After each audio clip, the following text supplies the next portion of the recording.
Good morning friends. GST platform के YouTube channel में आप सभी का स्वागत है। जी हाँ फ्रेंड्स, जीएसटी के अंदर एक बेहद इंपॉर्टेंट सर्कुलर या फिर यूं कह लीजिए एक बेहद इंपॉर्टेंट एसओपी इशू किया गया है, जिसके अंदर ये बताया गया है कि सेम फाइनेंशियल ईयर के लिए यानी कि सेम टैक्स पीरियड के लिए हो या फिर सेम टैक्सेबल इवेंट के लिए हो, सेम एक्शन के लिए अगर आपके दो ऑर्डर्स पास किए गए हैं तो वो जो ऑर्डर्स हैं उसे विथड्रॉ कर लेगा जीएसटी डिपार्टमेंट। अब इस चीज में प्रॉब्लम कहां आती है इस बात को समझिएगा। एक एग्जांपल लेते हैं। आपका केस सिलेक्ट हुआ था जीएसटी ऑडिट के अंदर सेक्शन 65 में 17-18 से लेके 22-23 तक का GST departmental audit under section 65 वो कंक्लूड हो गया। वो प्रोसीडिंग्स पूरी कंप्लीट हो गई और उसका audit report ADT 02 covering the tax period 17-18 to 22-23 आपके लिए पास कर दिया गया। ऑडिट रिपोर्ट आ गया, आपके पास जो भी नोटिसेस आए थे आपने जमा कर दिया, ऑडिट पैरास ड्रॉप हो गए, प्रोसीडिंग्स कंक्लूड हो गई। और वो प्रोसीडिंग्स कंक्लूड हो गई लेट से 31 मार्च 2025 को। 31 मार्च 2025 या उससे पहले जो है सारी की सारी प्रोसीडिंग्स कंप्लीट हो गई। अब हुआ क्या, 21-22 का जो मैटर है अंडर सेक्शन 73 वो टाइम बार्ड होने जा रहा था 31 दिसंबर 2025 को। तो अब होता क्या है, नॉर्मली जो ये देखा जाता है कि आपका जो जीएसटी डिपार्टमेंट है ना वो क्या करता है, वो ये देखते हैं कि आपके जो टैक्स कंपैरिजन और आईटीसी कंपैरिजन लाइबिलिटीज वाला जो एक कंपैरिजन टूल दिया हुआ है जीएसटी पोर्टल के अंदर, उसके अंदर आपका 1 और 3B का कोई मिसमैच है या आपके 2A और 3B या 2B और 3B में कोई मिसमैच है। अगर वहां कोई मिसमैच दिख जाता है तो वो वहां से नोटिसेस जो है वो इशू कर दिए जाते हैं विदाउट कंसिडरिंग कि हमारा 21, 22, 22, 23 तक का सेम मैटर पे ऑलरेडी प्रोसीडिंग्स जो है वो एडजुडिकेटेड तो नहीं कहेंगे, ऑडिटेड है। ऑलरेडी उसका जो प्रोसीडिंग्स है वो ड्रॉप हो चुका है। तो ये दोबारा से जो नोटिस और ऑर्डर दिया जा रहा है, क्या ये सही है ये गलत है, क्या होगा इनका, इसको लेकर के एसओपी जो है वो इशू किया गया।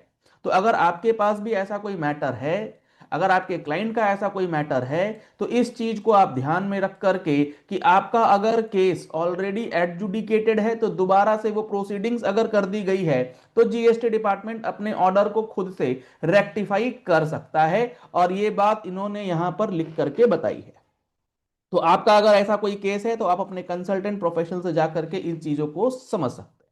यहां पर आप देखेंगे it has been noticed in certain instances that multiple adjudication orders are issued for the same cause of action or period and taxable event under the act।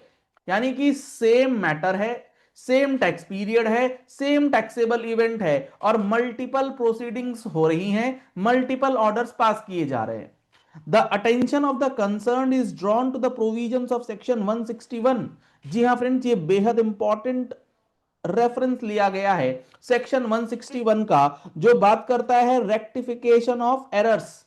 अगर ऐसे कोई ऑर्डर्स पास किए गए तो आपको उसके अंदर अपील में जाने की जरूरत नहीं है कि आप 10% जमा करें दोनों ऑर्डर्स के अगेंस्ट फिर अपील में जाकर के उसे क्वैश कराएं। यहां पर प्रॉपर ऑफिसर्स सुओ मोटो उन ऑर्डर्स को रेक्टिफाई करेंगे अंडर सेक्शन 161। अब यहां पर एक प्रॉब्लम ये आती है, 161 के अंदर जो रेक्टिफिकेशन करना होता है उसके लिए एक टाइम बाउंड मैनर दिया गया है। आपको ऑर्डर पास होने के 3 महीने के अंदर रेक्टिफिकेशन जो है वो फाइल करनी है and on the basis of your application वो आपका रेक्टिफिकेशन ऑर्डर पास करेंगे। लेकिन इस पर्टिकुलर एसओपी ने जो बात बताई है ये इससे आगे चल के बात बताई है। 161 के अंदर दो प्रोवाइजो दिए गए हैं जिसमें ये बताया गया है कि आपका जो ये 3 महीने का टाइम पीरियड है या तो ये एक्सटेंड हो जाएगा 6 महीने तक, या फिर ये जो 6 महीने का एक्सटेंडेड पीरियड है ये भी नहीं लगेगा, यानी कि कोई टाइम पीरियड ही नहीं है, आप जब मर्जी हो उसे रेक्टिफाई कर सकते हैं। इसको लेकर के जो बात बताई है ये बेहद इंपॉर्टेंट है। The first proviso to section 161 states that rectification if any shall be done within a period of 6 months. यानी कि पहले नॉर्मल प्रोविजन है 3 महीना, उसको एक्सटेंड किया जा सकता है 6 महीने तक फर्स्ट प्रोवाइजो के अंदर। और सेकंड प्रोवाइजो ये कहता है कि आपके ये जो 6 महीने की टाइम पीरियड दी गई है ना, ये 6 महीने की टाइम पीरियड भी अप्लाई नहीं होगी। कौन से केसेस में? Where the rectification is purely in the nature of correction of a clerical or arithmetical error arising from any accidental slip or omission.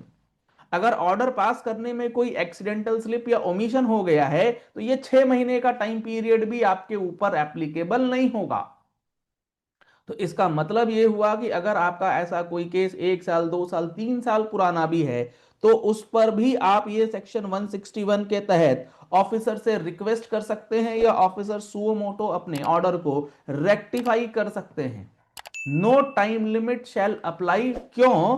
क्योंकि the multiplicity of the issuance of notices and orders for the same cause of action, period and taxable event will certainly fall under the errors committed by the officers which are purely due to accidental slip or omission as specified under second proviso। यानी कि ये जो गलती है ये accidental slip के category में आती है और सेकंड प्रोवाइजो में फॉल करेगी। इसका मतलब इसके लिए कोई टाइम पीरियड या कोई टाइम लिमिट जो है वो नहीं लागू होगा। Therefore, the anomalies of multiplicity of notices orders for the same cause of action can be rectified under section 161 second proviso.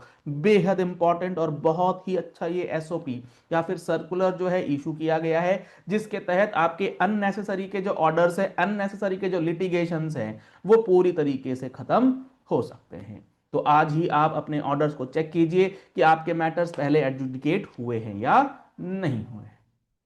इसी तरीके से आपको अगर सेक्शंस की डिटेलिंग समझना है, एक एक सेक्शन को बारीकी से समझना है तो आप हमारा जीएसटी का महारथी बैच, जी हां फ्रेंड्स, जीएसटी का महारथी बैच स्टार्ट होने जा रहा है 18 जनवरी 2026 से, जिसके अंदर आपको लगभग 200 घंटे की क्लासेस मिलेंगी विथ 14 मंथ्स वैलिडिटी। 1 साल से ज्यादा की वैलिडिटी आपको मिलेगी अगर आप रजिस्ट्रेशन 18 जनवरी या उससे पहले कराते हैं। उसके अंदर भी आपको डिस्काउंटेड रेट पे ये फ्रेश रजिस्ट्रेशन, फ्रेश बैच का जो रजिस्ट्रेशन है जिसके अंदर लाइव और रिकॉर्डेड क्लासेस दोनों का ऑप्शन मिलेगा वो मिल रहा है। अगर आप इस कोर्स को ज्वाइन करना चाहते हैं तो आप हमारी वेबसाइट learn.gstplatform.com विजिट कर सकते हैं। लिंक आपको वीडियो के डिस्क्रिप्शन बॉक्स में दिया गया है या फिर आप हमारी टीम से कांटेक्ट कर सकते हैं 9693601228। आप इस नंबर पे कॉल करके, व्हाट्सएप करके पूरी कोर्स की जानकारी ले सकते हैं। कंटेंट आपके सामने है, सिलेबस आपके सामने है। इतना बेसिक लेवल से लेकर के एडवांस लेवल तक एक एक सेक्शन, एक एक रूल का हम लोग डिस्कशन जो है वो करेंगे, चाहे वो आपका रिटर्न फाइलिंग हो, चाहे वो आपका रिफंड फाइलिंग हो, चाहे वो आपका अपील फाइलिंग हो।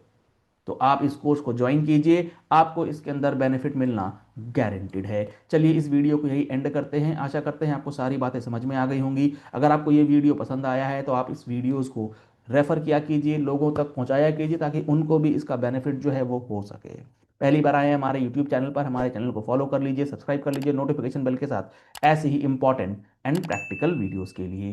Thank you and have a nice day.